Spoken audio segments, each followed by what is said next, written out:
येत्या 24 ते 48 तासात विदर्भात पावसाचा ऑरेंज अलर्ट. चंद्रपूर, गडचिरोली आणि गोंदियात मुसळधार पावसाचा अंदाज. पालघर जिल्ह्यात पावसाचा रेड अलर्ट. पावसाचा जोर कायम राहणार असल्यानं प्रशासनाकडून सतर्कता. नाशिक शहरात पावसाच्या रिमझिम सरी. गोदावरीची पाणी पातळी कायम. गंगापूर धरणातून 6336 क्युसेकने पाण्याचा विसर्ग सुरू. 17 दिवसांपासून गोदावरी दुथडी भरून. बीडच्या गेवराई तालुक्यातील वडगाव सुशी येथे वादळी वाऱ्याने घरांचं नुकसान. झाडं उन्मळून पडली. वाऱ्यामुळे अर्धा किलोमीटरपर्यंत लांब घरांचे पत्रे उडाले.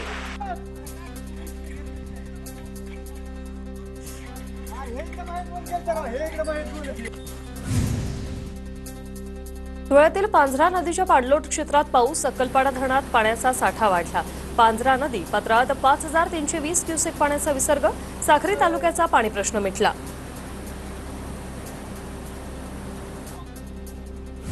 वाशिम जिल्ह्यात मुसळधार पाऊस सुरू. वाशिम जिल्ह्याला पुढील 2 दिवस येलो अलर्ट. सततच्या पावसामुळे नदीची पाणी पातळी वाढण्याची शक्यता. शेतात आंतरमशागत करता येत नसल्यानं शेतकरी त्रस्त.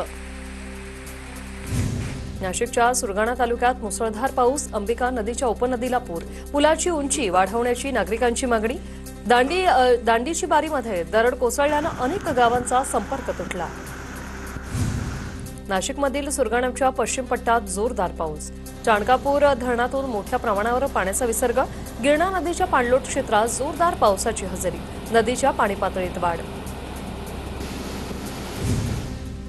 गोंदिया जिल्ह्यात गेल्या 2 दिवसांपासून मुसळधार पाऊस. शेतकरी शेतीच्या कामात व्यस्त. पावसामुळे जिल्ह्यातील तलाव, नदी नाले प्रभावित.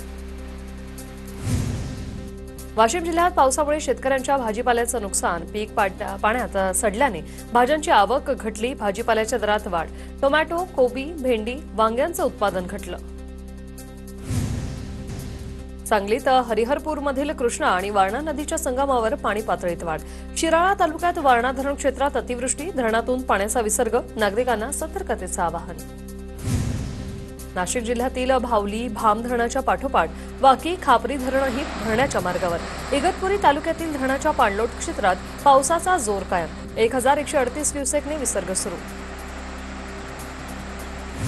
जळगावच्या भुसावळमधील हतनूर धरणाचे 4 दरवाजे 50 मीटरने उघडले. हतनूर धरणातून 42,038 क्युसेकने तापी नदी पात्रात पाण्याचा विसर्ग. नदीकाठच्या गावांना सतर्कतेचा इशारा. नाशिकच्या नांदूर मधमेश्वर धरणातून 43,882 क्युसेक पाण्याचा विसर्ग सुरू. निफाड सिन्नर तालुक्यातील गावांना जोडणाऱ्या गोदावरी नदीवरील पुलाला पाणी लागलं. पुलावरून पाणी जाण्याची शक्यता. सिंधुदुर्गच्या सावंतवाडी शहराला पाणीपुरवठा करणारं पाळणेकोंड धरण ओव्हरफ्लो. धरण पूर्ण क्षमतेने भरल्याने पिण्याच्या पाण्याचा मुबलक पुरवठा निश्चित.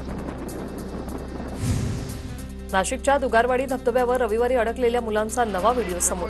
धबधब्यावर 15 ते 20 पर्यटक अडकले होते. स्थानिक तरुणांनी रेस्क्यू करत पुराच्या पाण्यातून त्यांना बाहेर काढलं.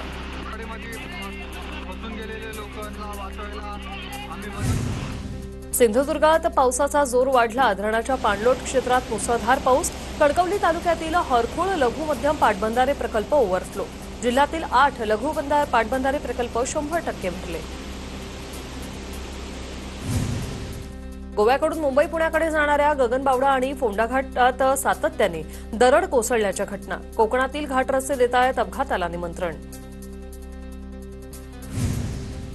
अहिल्यानगरच्या अकोले तालुक्यातील रंधा धबधब्यात तरुण पडल्याची घटना घडली होती. प्रवरा नदीच्या प्रवाहात तरुण वाहून जाताना दिसत होता. दरम्यान सुदैवानं तरुण काठावर पोहत आल्याने तरुणाचे प्राण वाचले. टोश खड्डे खोदून सांडपाणी जमिनीत मुरवल्यामुळे गावातील पाणी पातळी वाढली. गोंदियाच्या मोरगाव अर्जुनी तालुक्यातील सिरेगाव बांध गावातील अनोखा उपक्रम.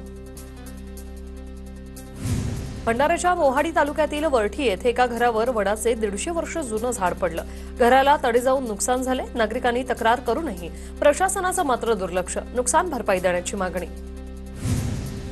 बीडच्या केजमधील सोनी जवळामध्ये जलजीवन मिशन अंतर्गत बोगस काम होत असल्याचा आरोप. कारवाई करण्याची एकाची मागणी. पाण्याच्या टाकीवर चढून आत्मदहनाचा इशारा.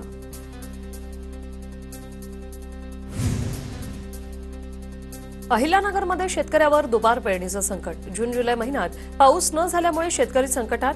शेतकऱ्यांचं बियाणं देखील वाया जाण्याची भीती आणि या आठवड्यात पाऊस झाला नाही तर शेतकऱ्यांचं लाखो रुपयांचं नुकसान होणार असल्याची भीती. आषाढी एकादशी निमित्त विठुरायाच्या दर्शनासाठी पंढरपुरात आलेले लाखो वारकरी आता परतीच्या वाटेवर. सध्या पंढरपूरमध्ये वारकरी हे सोडून परत निघतानाची दृश्य. चंद्रपूरच्या सावली तालुक्यातल्या सोनापूर शाळेचं छत उडून गेल्याने 2 महिने आता उलटलेत. खुल्या रंगमंचावर विद्यार्थ्यांचे वर्ग भरतात तर जिल्हा परिषदेच्या शिक्षण विभागाचं मात्र दुर्लक्ष. शाळा समिती आणि पालकांकडून संताप व्यक्त. गोंदियात चालत्या दुचाकीवर झाड पडल्याने एकाचा मृत्यू. वडेगावचे ग्रामपंचायत सदस्य जीवचंद बिसेन यांचा मृत्यू. बिसरीच्या दिशेने जात असताना सातोना जवळ अचानक झाड पडलं तर दुचाकीवरील मुलगाही गंभीर जखमी. नांदेडमध्ये शिंदेच्या शिवसेनेचे आमदार संजय गायकवाड यांच्या प्रतिमेला जोडी मारू आंदोलन. छत्रपती संभाजी महाराजांबाबतच्या वादग्रस्त वक्तव्याचा निषेध. स्वाभिमानी संभाजी ब्रिगेडची घोषणाबाजी. साताऱ्यातील कराडच्या प्रीती संगमावरील यशवंत चव्हाणांच्या समाधी परिसरात धरणे आंदोलन. थकीत वेतन मिळावं या मागणीसाठी विदर्भ मराठवाड्यातील गट सचिवांचं आंदोलन. नाशिकच्या मनमाडमध्ये ख्रिस्ती समाजाचा मोर्चा. आमदार गोपीचंद पडळकर यांनी केलेल्या वक्तव्याचा निषेध. ख्रिस्ती समाजाबद्दल केले होते आपत्तीजनक वक्तव्य. गुन्हा दाखल करून कारवाईची मागणी. जालन्यात महानगरपालिका प्रशासनाच्या विरोधात ठाकरेंच्या शिवसेनेचं आंदोलन. नागरी समस्यांची चित्रफीत आयुक्तांना दाखवली. समस्या सोडवण्याची मागणी. शिवसेना स्टाईलने आंदोलन करण्याचा इशारा. अमरावतीतील प्रभात टॉकीज परिसरामध्ये बॉम्ब असल्याच्या बातमीने उडाली खळबळ. पोलीस कंट्रोल रूमला टॉकीज परिसरामध्ये बॉम्ब असल्याचा फोन. बॉम्ब शोध पथकाकडून शोध मोहीम सुरू.